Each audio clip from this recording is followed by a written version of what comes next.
नमस्कार, जय जोहार, जय छत्तीसगढ़। मैं हूं नीलेश यादव। आप देखना शुरू कर चुके हैं सरगुजा न्यूज। आइए जानते हैं आज की 10 बड़ी खबरें।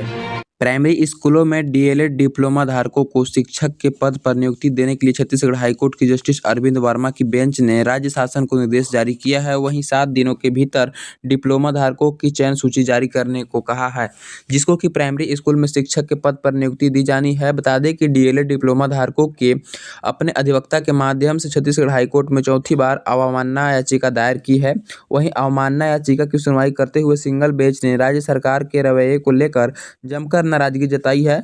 जस्टिस ने दो टूक कहा है कि सुप्रीम कोर्ट और उसके बाद हाई कोर्ट के फैसले के बाद भी राज्य सरकार आदेश का परिपालन करने के बजाय लगातार अवहेलना कर रही है। याचिकाकर्ताओं द्वारा लगातार न्यायालयीय आदेश की अवहेलना के आरोप में अवमानना याचिका दायर की जा रही है। अवमानना याचिका की पिछली सुनवाई के दौरान हाईकोर्ट ने शिक्षा विभाग के आला अफसर अधिकारियों को वीडियो कॉन्फ्रेंसिंग के माध्यम से जोड़कर उनकी बातें सुनी थी। महेंद्रगढ़ जिले में एक तहसीलदार को वहां की स्थानीय व्यक्ति के द्वारा मारपीट का वीडियो वायरल हो रहा है। आपको बता दें कि अतिक्रमण हटाने की कार्रवाई के दौरान एक व्यक्ति व्यवसायी ने तहसीलदार के साथ जमकर मारपीट की है। घटना का वीडियो सोशल मीडिया पर वायरल हो रहा है। वहीं बताया जा रहा है कि महेंद्रगढ़ तहसीलदार यादवेंद्र कवेरतक की करीब एक सप्ताह से शहर में विभिन्न इलाकों में अतिक्रमण हटाने राजस्व नगर पालिका निगम व पुलिस अमले के साथ निकल रही है। इसी क्रम में शुक्रवार को तहसीलदार शहर के महापौरा इलाके के गोपाल शीतलगिरी के पास अतिक्रमण हटाने पहुंचे थे। इसी दौरान युवा सीमेंट व्यवसायी व सीए नितिन अग्रवाल के साथ तहसीलदार की बहस हो गई और यहीं पे तहसीलदार को सीए नितिन अग्रवाल ने मुक्के जड़ दिए। छत्तीसगढ़ में बस यात्रियों को अब बस की समय सारणी और रूट की जानकारी घर बैठे मिल सकेगी। मुख्यमंत्री विष्णुदेव साय ने आज छत्तीसगढ़ राज्य सड़क सुरक्षा परिषद की बैठक में सुशासन की अवधारणा पर अमल करते हुए यात्रियों की यात्रा को सुगम और सरल बनाने के लिए बस संगवारी ऐप लॉन्च किया है। वहीं आपको बता दें कि मुख्यमंत्री साय ने छत्तीसगढ़ परिवहन विभाग की इस पहल की सराहना करते हुए कहा कि बस संगवारी ऐप बस यात्रियों की विशेष रूप से दूरस्थ अंचल के यात्रियों के लिए काफ़ी सुविधाजनक होगा। निकट भविष्य में इस ऐप के माध्यम से अंतर्राज्यीय बसों के परिवहन और बसों से रियल टाइमिंग ट्रेनिंग की यहाँ पास जो है सुविधा की उपलब्ध होगी और अभी यात्रियों को बस की टाइमिंग पता करने के लिए बस स्टैंड या बस स्टॉप पर जाना पड़ता है। लोगों की इस परेशानी का समाधान इस ऐप के जरिए मिल सकेगा। मुख्यमंत्री विष्णुदेव साय ने आज अपने निवास कार्यालय में आयोजित छत्तीसगढ़ राज्य सड़क सुरक्षा परिवहन की बैठक में कहा कि सड़क दुर्घटनाओं के नियंत्रण के लिए दुपहिया वाहन चालकों के लिए हेलमेट और 4 पहिया वाहन चालकों के लिए सीट बेल्ट के उपयोग तथा वाहन चलाते समय सड़क सुरक्षा और यातायात नियमों का कड़ाई से पालन सुनिश्चित किया जाए। इसके लिए जागरूकता और अभियान की प्रभावी ढंग से चलाया जाए। वहीं मुख्यमंत्री साय ने सड़क दुर्घटना को लेकर रोकने के लिए सड़कों पर ब्लैक स्पॉट के कार्य सुविधा को तेजी से लगाने का कहा है।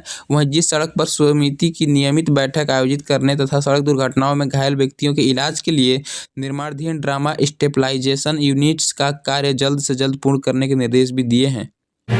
छत्तीसगढ़ सरकार ने आत्मसमर्पित नक्सलियों और नक्सल पीड़ित परिवारों के पुनर्वास के लिए एक ऐतिहासिक कदम उठाया है। मुख्यमंत्री विष्णुदेव साय की पहल पर केंद्र सरकार ने प्रधानमंत्री ग्रामीण आवास योजना के अंतर्गत 15,000 आवासों की स्वीकृति प्रदान की है। वहीं मुख्यमंत्री विष्णुदेव साय ने कहा कि नक्सल प्रभावित क्षेत्रों में रहने वाले आत्मसमर्पित नक्सलियों और पीड़ित परिवारों को मुख्य धारा से जोड़कर वह यह पहल कदम बड़ा उठाया है। वहीं प्रधानमंत्री ग्रामीण आवास योजना के तहत 15,000 आवास केवल मकान नहीं बल्कि उन परिवारों के लिए सम्मान और सुरक्षा का प्रतीक है। हमारी सरकार इस योजना को पूरी पारदर्शिता और तत्परता के साथ लागू करेगी। उन्होंने कहा कि यह योजना प्रदेश के विकास और शांति स्थापना दिवस की एक क्रांतिकारी कदम है। उन्होंने ये भी कहा कि नक्सल पीड़ित परिवारों और आत्मसमर्पित नक्सलियों को बेहतरीन जीवन देने के लिए हमारी सरकार संकल्पबद्ध है। पीड़ित परिवारों को आवास मिल जाने से नक्सल प्रभावित क्षेत्रों में रहने वाले परिवारों को एक सुरक्षित और सम्मानजनक जीवन प्रदान करने की दिशा में मील का पत्थर साबित होगी। प्रदेश कांग्रेस अध्यक्ष दीपक बैज ने पत्रकार वार्ता को संबोधित करते हुए कहा कि सरकार धान खरीदने के साथ ही षड्यंत्र कर रही है। वहीं विष्णुदेव साय सरकार की नई नीति को से स्पष्ट हो रही है कि वह किसानों से धान खरीदी कम करना चाहती है। इस बार 160 लाख मीट्रिक टन धान खरीदी का लक्ष्य है। इसके लिए 14 नवंबर से 31 जनवरी तक का समय निर्धारित है। वहीं शनिवार, रविवार और सरकारी छुट्टियों को घटाकर कुल 27 दिन मिल रहे हैं। इसका मतलब यह है कि प्रतिदिन सरकार को लगभग 3.5 लाख मीट्रिक टन की धान खरीदी प्रतिदिन करनी होगी, तब जाकर लक्ष्य पूरा होगा। वर्तमान में जिस रफ्तार से धान की खरीदी हो रही है उसमें लक्ष्य प्राप्त करना असंभव लग रहा है। सोसाइटियों को निर्देशित है कि एक दिन में अधिकतम 752 क्विंटल यानी 1880 कट्टा धान ही खरीदा जाना है। ऐसे में एक किसान का शेष धान के लिए उनको आगामी दिनों की तारीख दी जाती है।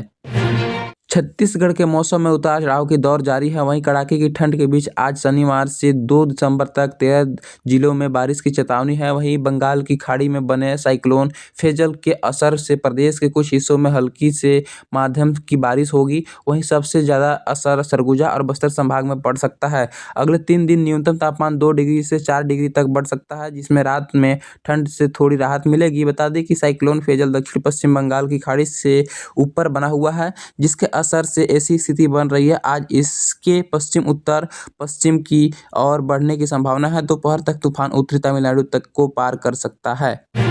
छत्तीसगढ़ में पहली बार लोगों के किचन तक पाइपलाइन के जरिए कुकिंग गैस की सप्लाई होगी। साथ में 1 मीटर लगा होगा। जितनी गैस उपयोग होगी उतने का पैसा देना होगा। यह गैस एलपीजी से सस्ती होगी। रायपुर में इस प्रोजेक्ट की शुरुआत होने जा रही है।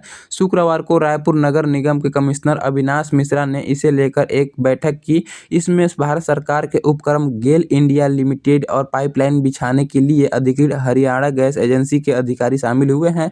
अब इस प्रोजेक्ट को फाइनल से निकालकर जमीन पर लगाने की पूरी तैयारी है। वहीं प्रोजेक्ट को रायपुर में 2025 में शुरू कर दिया जाएगा और आने वाले कुछ ही महीनों में लोगों को घर में इस गैस का कनेक्शन भी मिलेगा।